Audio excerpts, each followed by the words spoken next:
Hello दोस्तों, कैसे हैं सब। तो बच्चों, आखिरकार माई अटेम्प्ट वाले बच्चों का एग्जामिनेशन हो चुका है कंप्लीट। अब बारी है जो बच्चे अपना सितंबर 2026 में एग्जामिनेशन देने जा रहे हैं। तो बच्चों, अगर बात करूं मैं, तो आप लोग के पास मोटा मोटी अब 100 डेज बचे हुए। तो क्या इन 100 डेज में हम पास हो सकते हैं? बच्चों, ये वीडियो फिर आप लोग के लिए, वीडियो को अंत तक जरूर देखिए और इसकी जो पीडीएफ है नीचे डिस्क्रिप्शन में लगा दे रहा हूं, उसे डाउनलोड करके अच्छे से गो थ्रू करिएगा। तो आप सिर्फ पास ही नहीं, यस बच्चों, आप 300 प्लस मार्क्स भी ला सकते हैं। ऐसी वीडियो आप लोग के लिए लेकर आया हूं। तो ज्यादा से ज्यादा दोस्तों तक जरूर शेयर करिए अगर वीडियो पसंद आई हो, ताकि हम इसी तरीके से वीडियो आप लोग के लिए आगे भी लाते रहें। तो चलिए दोस्तों, स्टार्ट करते हैं। बच्चों, जैसे कि मैं कह रहा था कि आप लोग सिर्फ अच्छे स्कोर ही नहीं, बल्कि मैं कह सकता हूं 300 प्लस, जो कि बहुत अच्छा स्कोर माना जाता है, वो आप आसानी से ला सकते हैं अगर आप इन 100 दिनों को मेरे मुताबिक अगर चलते हैं तो 300 प्लस आसानी से आ जाएगा। अब 300 प्लस लाने के लिए आप लोग को क्या करना पड़ेगा? तो 300 प्लस लाने के लिए सबसे पहले तो आपको हर एक सब्जेक्ट में अगर मैं बात करूं तो ऑन एन एवरेज आपका 75% चाहिए, तभी आप 300 प्लस ला सकते हो। ठीक है। अगर आप बात करें एग्जामिशन की, तो एग्जामिशन के लिए आपको क्या चाहिए? 60% चाहिए। और पास होने के लिए इंडिविजुअल सब्जेक्ट में आपका 40% चाहिए और एग्रीगेट आपका क्या चाहिए? 50%। एग्रीगेट मतलब 4 पेपर है, 400 नंबर, 50% मतलब 200 नंबर चाहिए, तो आप पास हो जाओगे। ठीक है। बट अगर 300 प्लस लाना है तो आपने इस चीज पे फोकस करना है, उसकी मैं आप लोगों को रणनीति, उसकी मैं स्ट्रेटेजी आप लोगों को बता रहा हूं। तो एक नजर अगर हम पेपर पैटर्न पे चलते हैं, ठीक है, तो आप देख सकते हो यहां पे 4 पेपर आप लोग के पास है मेरे दोस्त। पेपर नंबर 1 100 मार्क्स का, जो कि आपका अकाउंटिंग, आप लोग को पता है ये सब्जेक्टिव पेपर है। 3 घंटे का आपको समय मिलता है, कोई नेगेटिव मार्किंग नहीं है, इसमें लिखना पड़ेगा। दूसरा पेपर होता है आपका बिजनेस लॉ का, ये भी सब्जेक्टिव है, 3 घंटे का पेपर, कोई नेगेटिव मार्किंग नहीं। उसके बाद बात करें पेपर नंबर 3, पेपर नंबर 4, ये दोनों ही अगर हम बात करें, ये आप लोग का एमसीक्यू बेस्ड पेपर होता है। ठीक है। क्या होता है? एमसीक्यू बेस्ड, ऑब्जेक्टिव टाइप जिसको हम लोग कहते हैं। 2 घंटे का इसमें आपको समय मिलता है इन दोनों पेपर के अंदर। अगर आपका सही हुआ तो 1 नंबर और गलत हुआ तो 0.25 मार्क्स आपके कटे जाएंगे। ठीक है जी, ये इसके लिए आपको मैंने बता दिया पेपर का क्या पैटर्न आप लोग का रहता है। तो ये चीज अगर आप देख सकते हैं, तो टोटल पेपर आपका 400 मार्क्स का हो गया। पासिंग क्राइटेरिया मैंने कहा था पहले आपको, इंडिविजुअल सब्जेक्ट में 40%, एग्रीगेट 50%, एग्जामिशन के लिए आपका 60% आपको चाहिए। ठीक है। आप एक साल के अंदर 3 अटेम्प्ट दे सकते हैं, आप लोगों को ही पता है, एक जनवरी, एक मई और एक क्या होता है आपका सितंबर। ठीक है। और मीडियम आपका इंग्लिश और हिंदी दोनों ही होता है। ठीक है दोस्तों, सारी चीज मैंने यहां पे बता दिया। अब अच्छे से देखना, आपके पास मैंने कहा क्या 100 डेज हैं, तो आप 100 डेज मन के मत चलिए, आप ये सोच के चलिए कि भैया 100 में से आपने जो यूटिलाइज करना है, जो पूरा तैयारी कंप्लीट हो जाना चाहिए, वो आपका 80 दिनों के अंदर हो जाना चाहिए दोस्त। कितने दिन के अंदर? 80 डेज के अंदर आपका पूरा कंप्लीट हो जाना चाहिए। 20 दिन आपको अपने हाथ में बचा के चलना पड़ेगा, ताकि आखिरी समय में आप मल्टीपल टाइम, कम से कम 3 से 4 बार रिवीजन कर सके, फुल मॉक टेस्ट पेपर दे सके। वो 20 दिन आपने आखिरी समय में बचा के रखना है। दूसरी चीज तो ध्यान रखना, अगर आप 300 प्लस लाना चाहते हैं तो अभी से बच्चों आपको हर रोज 10 घंटे पढ़ाई करनी पड़ेगी। क्या बोला मैंने? 10 घंटे। 10 घंटे अगर मैं बात करूं पूरा कोर्स कंप्लीट करने के लिए, और मैंने आपको क्या कहा, 10 घंटे आपको टाइम देना पड़ेगा। ठीक है। और कितना दिन बोला मैंने? 80 दिन। तो कितने हो गए आपके पास? 800 घंटे हो गए। ठीक है, ये मान के चलना है। इस 800 घंटे में कुछ भी कमी नहीं होनी चाहिए बच्चों, अगर 300 प्लस लाना चाहते हो। ये दिल के अंदर बिठा लो कि भैया 800 घंटे देने हैं तो देने ही है। उसके साथ साथ ये चीज ध्यान रखना, बैकलॉग मत करना। आज का आपने क्या क्या शेड्यूल बनाया कि मैंने ये काम करना है, तो उसको आज ही कंप्लीट करना है। ऐसा नहीं कि भाई दोस्त यार की बर्थडे वहां चले गए तो चल कल कर लेंगे, बैकलॉग लग जाएगा, भारी भरकम नुकसान भुगतना पड़ेगा।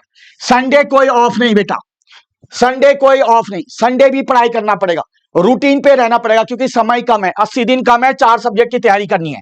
कोशिश करिए जो टफ सब्जेक्ट है, टफ टॉपिक्स है, जैसे कि लॉ में अक्सर नया सब्जेक्ट है बच्चों के लिए, टफ लगता है, तो इसको अर्ली मॉर्निंग तैयारी करिए, क्योंकि माइंड फ्रेश होता है आप लोग का, और उस समय वो चीज आसानी से आप कैप्चर कर सकते हैं। ठीक है जी। अब मैंने यहाँ पे बहुत अच्छे से बताया कैसे स्टार्ट करना है। पहले ध्यान से देखो बच्चों, है ना, डे 1 से लेकर डे 60 तक आपने फाउंडेशन मतलब अपनी तैयारी करनी है, जहां पे अपना कंसेप्ट बिल्ड करना है, कंसेप्ट जो है उसको नोट डाउन करना है, जो भी आपने नोट बना रहे हो उसको अच्छे से नोट करना है। तो ये फाउंडेशन का मतलब कंसेप्ट क्लियर करना है, हाई वेटेज चैप्टर को कंप्लीट करना है, उस पर फोकस करना है। फिर 61 से 81 डेज जो है, ठीक है, 80 डेज तक इसमें क्या करना है, 61 से डे 80 तक आपने रिवीजन करना है। ये आपने अच्छे से कंप्लीट रिवीजन करना है, चारों सब्जेक्ट का कंप्लीट रिवीजन करना है। और आखिरी के जो 20 दिन बचे हैं उसके अंदर मैंने आपको क्या कहा था, उसके अंदर आपने रिवीजन करना है और साथ साथ में आपने full mock test paper, RTP, past year question जितना ज्यादा हो सके ये करना है, तभी जाके आपकी इसके अंदर क्या होगी, मास्टरी प्राप्त होगी। ठीक है जी। अब जैसे मैंने आपको कहा कि 10 घंटे का आपने टाइम देना है हर रोज, तो उसमें क्या करना है, 7 घंटे आप जो ऑनलाइन क्लासेस ले रहे हो, ऑफलाइन क्लासेस ले रहे हो, तो वो कुछ इस तरीके से होना है। यहां पे मैं ऑनलाइन क्लासेस का बता रहा हूं, तो उसमें क्या फोकस करना है, जैसे बिजनेस लॉ को आपने 2 घंटे दे दिए, अकाउंटिंग को 2 घंटे दे दिए, बिजनेस इकोनॉमिक्स को 1.5 घंटे दे दिए और क्वांटिटी एप्टीट्यूड को 1.5 घंटे दे दिए। जो भी आप रिकॉर्डिंग लेक्चर्स देख रहे हो या हमारा देख रहे हो, जो भी देख रहे हो, ठीक है, ये अपना पूरा फोकस करना है, उसमें नोट्स बनाना है, ठीक है, जो भी आप टॉपिक पढ़ रहे हो वो आपका ये सारा हिसाब से होना चाहिए। इसके बाद ये हो गया 7 घंटे। अब जो 2 से 3 घंटे का आपने करना है वो अपना सेल्फ स्टडी करना है। सेल्फ स्टडी नहीं करोगे तो मेरे बच्चे कुछ नहीं होने वाला, भला नहीं होगा, सेल्फ स्टडी करना पड़ेगा। इसमें आपने क्या करना है, रिवाइज करना है वो टॉपिक जो आपने ये एक दिन के अंदर कंप्लीट किया, ठीक है, ये आज आपने पढ़ा, थोड़ा रेस्ट कर लिया, जब ये सब कंप्लीट हो गया उसके बाद 2-3 घंटे के अंदर आपने ये रिवीजन करना है जितना भी आपने टॉपिक पढ़ा, प्रैक्टिस करना है। अकाउंट्स और लॉ के, अकाउंट्स के क्वेश्चन हो गया, लॉ का केस स्टडी हो गया, प्रोविजंस हो गए, कंक्लूजन हो गया, इन पे ध्यान देना है। एमसीक्यू सॉल्व करना है, जो भी आपने टॉपिक कंप्लीट किया उसके बेसिस पे मैथ्स और इकोनॉमिक्स का एमसीक्यू सॉल्व करना है।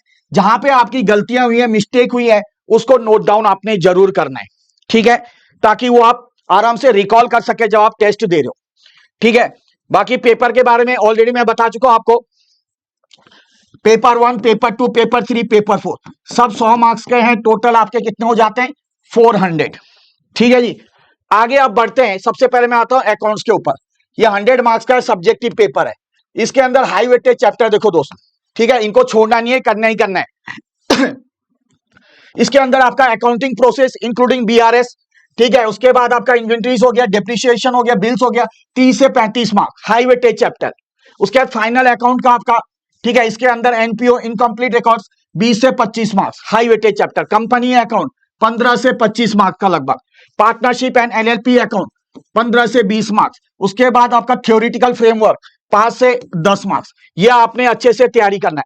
इसके अंदर आपका ट्रू फॉल्स जो आते हैं, ठीक है, वो आपने जरूर अच्छे से करके जाना है, ठीक है। इसके बाद आते हैं दोस्त बिजनेस लॉ, ये भी आपका सब्जेक्टिव पेपर है, लिखना है, इसमें भी 100 मार्क्स का है।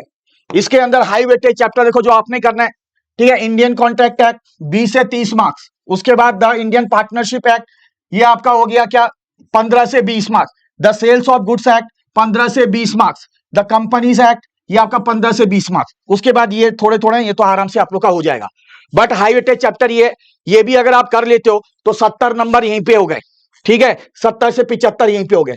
इसमें अगर ये तीनों कर लिया हाई वेटेज तो आप देख सकते 30, 50, 60, 70, 75 के लगभग यहाँ पे भी हो गए। और मैंने यही कहा था कि आपको अगर 300 प्लस लाना है तो ऑन एन एवरेज हर एक सब्जेक्ट में 75% आपको चाहिए। अब आते हैं बच्चों पेपर नंबर आपका 3rd, that is quantity aptitude. ये आप लोग का क्या है, ऑब्जेक्टिव पेपर है, एमसीक्यू बेस्ड है, 2 घंटे का समय मिलेगा, 100 नंबर का पेपर है।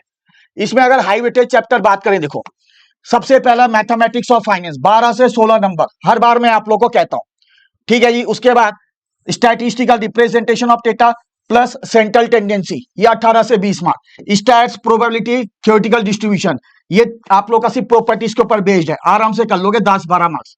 उसके बाद लॉजिकल रीजनिंग आप कर लो, ठीक है। इसके अंदर series, coding, direction, seating, blood relation जो है, ठीक है, ये सारी चीज मिलाकर आपका क्या आता है, हर एक चीज से ई चाहिए, ठीक है, हर एक चीज से आपका 4 से 6 नंबर का आता है, मतलब टोटल आपका ये आ जाएगा 20 नंबर का, ठीक है, कितने का, 20 नंबर का आ जाएगा, ये भी अच्छा वेटेज है। उसके बाद आपका permutation, combination, series, sets, calculus, ये 12 से 20 मार्क्स। इधर से अगर कैलकुलस भी हटा दोगे तो फिर भी आराम से आप लोग 14 से 16 मार्क्स आराम से ला सकते हो, 70% आप लोग का यहाँ पे हो गया, ठीक है जी। उसके बाद बाकी ये छोटे छोटे चैप्टर हैं, समय लगेगा तो इन्हें आप कर सकते हो, जैसे कि स्टैट्स के अंदर कोरिलेशन एंड रिग्रेशन हो गया, आपका इंडेक्स नंबर हो गया, ये 4 से 6 नंबर के आप लोगों को देखने को मिलते हैं। ठीक है, तो मोटा मोटी अगर मैं बात करूं कि मैथमेटिक्स ऑफ फाइनेंस 12 से 16, लॉजिकल रीजनिंग हर एक चैप्टर से 4 से 6 नंबर, टोटल 20 नंबर का आता है आप लोग का ये। ठीक है, ये भी आपने कैप्चर कर लिया यहाँ पे। उसके बाद ये आसानी से कर लो, 18 से 20 मार्क्स कहीं नहीं गए आपका। ठीक है, ये बहुत इंपॉर्टेंट है। इसके अंदर परमुटेशन कॉम्बिनेशन, ठीक है, आपका सीक्वेंस एंड सीरीज इतना कर लो। सेट्स कैलकुलस अगर दिक्कत आ रही है छोड़ दो तो भी चलेगा, उसके बदले आप ये कर लो, कोई दिक्कत नहीं है। ठीक है, आराम से यहाँ पे भी आपके 75 आ जाएंगे।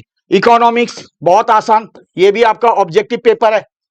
ठीक है, इसके अंदर आपने क्या करना है, इसके अंदर high weightage chapter theory of demand and supply 10%, theory of production cost 10%, price determination market 15%, देखो डिटर्मिनेशन ऑफ नेशनल इनकम 15%, उसके बाद public finance and fiscal policy आपका 10%, मनी मार्केट मॉनेटरी पॉलिसी, ये सब मिलाकर 10% है आपका। यहाँ पे भी 70 से 75 आपका ये बन जाता है। ठीक है, बाकी धीरे धीरे करके ये करते रहना, ये छोटे छोटे चैप्टर है। थोड़ा सा इसमें दिक्कत आती है आपको इंटरनेशनल ट्रेड में, इंडियन इकोनॉमी आप अगर 2 से 3 बार रीड कर लोगे आराम से हो जाएगा। इंट्रोडक्शन बहुत ही छोटा चैप्टर है, बिजनेस साइकिल भी बहुत छोटा चैप्टर है ना, 4-5 पेजों के ये चैप्टर्स हैं, ये आराम से आपके बाद में कंप्लीट हो जाएंगे। पर सबसे पहले जो मैंने यहाँ पे रेड निशान आप देख रहे हो या ऑरेंज कलर बोल लो, उन पे आपने ज्यादा फोकस करना है। ठीक है जी, उन पे आपने मेरे दोस्त ज्यादा फोकस करना है। अब ये 6 चीज जो आप लोग को बड़े आराम से ध्यान रखना है। ठीक है, बड़े आराम से ध्यान रखना, मैं बार बार कह रहा हूं, इसको थोड़ा बड़ा कर देता हूं मैं आप लोग के लिए। सबसे पहली चीज, ठीक है, ये 6 चीज जो आपने ध्यान रखना है, जो मैक्सिमम बच्चे 50% से भी ज्यादा बच्चे गलती करते हैं। ठीक है, इन चीजों का आप लोगों ने ध्यान रखना है। बच्चे क्या करते हैं, सिलेक्टिव स्टडी करते हैं। बच्चों को पहले पता ही नहीं कौन सा चैप्टर हाई वेटेज का है, कौन सा कम वेटेज का है। जो कम वेटेज का है उस पर ध्यान दे दिया, उस पर 10 दिन लगा दिया, समय यहीं पे वेस्ट चला गया। ऐसा नहीं बेटा, सबसे पहले फोकस करना है जो हाई वेटेज चैप्टर जो कि मैंने आप लोगों को बताया है, उन पे सबसे पहले फोकस करना है। उसके बाद 2 गलती करते हैं जिस चीज में आप लोगों को ध्यान देना है, बच्चे रीड करते हैं विदाउट राइटिंग। जब तक नहीं लिखोगे तब तक वो दिमाग के अंदर सेट नहीं होगा। लॉ के अंदर बच्चों ने पढ़ लिया, सर समझ में नहीं आ रहा है, कुछ नहीं आ रहा है, या 7 से 10 दिन प्रैक्टिस लिख लिख के करो, ऑटोमेटिकली दिमाग के अंदर आएगा, है ना। मैथ्स के अंदर प्रैक्टिस करना है, ये नहीं कह रहे देख लिया फॉर्मूला हो जाएगा, ऐसा नहीं। ठीक है, अकाउंट्स के अंदर फॉर्मेट बनाना पड़ेगा, ये सब चीज लिख लिख के आपको करना पड़ेगा, तभी कोई बात होगी। बच्चे अक्सर क्या करते हैं, मॉक टेस्ट पेपर जब एग्जाम के 3-4 दिन रहते हैं उस टाइम देते हैं, ऐसा गलती मत करना बच्चे। जो 20 दिन आपका बचा है, पहले तो क्या करना, chapter complete, chapter wise test दो, फिर आखिरी के मैंने जो 20 दिन का वो स्टार्टिंग डे से ही, ठीक है, आपने स्टार्ट कर देना क्या, फुल मॉक टेस्ट पेपर देने का। अगर नहीं दिया बच्चों दिक्कत है। उसके बाद बच्चों भूल जाते हो आप लोग कि पेपर नंबर 3rd और 4th में नेगेटिव मार्किंग होता है, इस चीज का विशेष करके ध्यान रखना है। अगर 110% श्योर हो तभी वो क्वेश्चन करना है, अदरवाइज नहीं करना है। जो सबसे पहले जो बच्चे गलती करते हैं कि वो स्टडी मटेरियल को ध्यान ही नहीं देते बच्चे। जो आप लोग का पेपर आता है ना, वो पूरा आपका क्या आता है, आईसीआई का स्टडी जो मटेरियल है उसी से ही आता है। वही आपके लिए गीता है, वही आप लोग के लिए कुरान है, वही आप लोग के लिए बाइबल है। अक्सर सुना होगा चंदन सर ये कहते हैं, और सच में वहीं से सब कुछ आता है बच्चों। जिस बच्चे ने ये नहीं किया मतलब कुछ नहीं किया, और ये कर लिया तो जंग जीत लिया। ठीक है, उसके बाद बच्चे रिवीजन नहीं करते। मैंने कहा कि कम से कम R1 R2 R3 कम से कम 3 बार तो करना ही है, 3 से 4 बार आप लोग को रिवीजन करना ही है। इसके अलावा जो एक चीज है सबसे बड़ी बात, ठीक है, जो सबसे बड़ी बात टेस्ट। और ये टेस्ट बच्चे क्या नहीं देते, प्रॉपर तरीके से नहीं देते।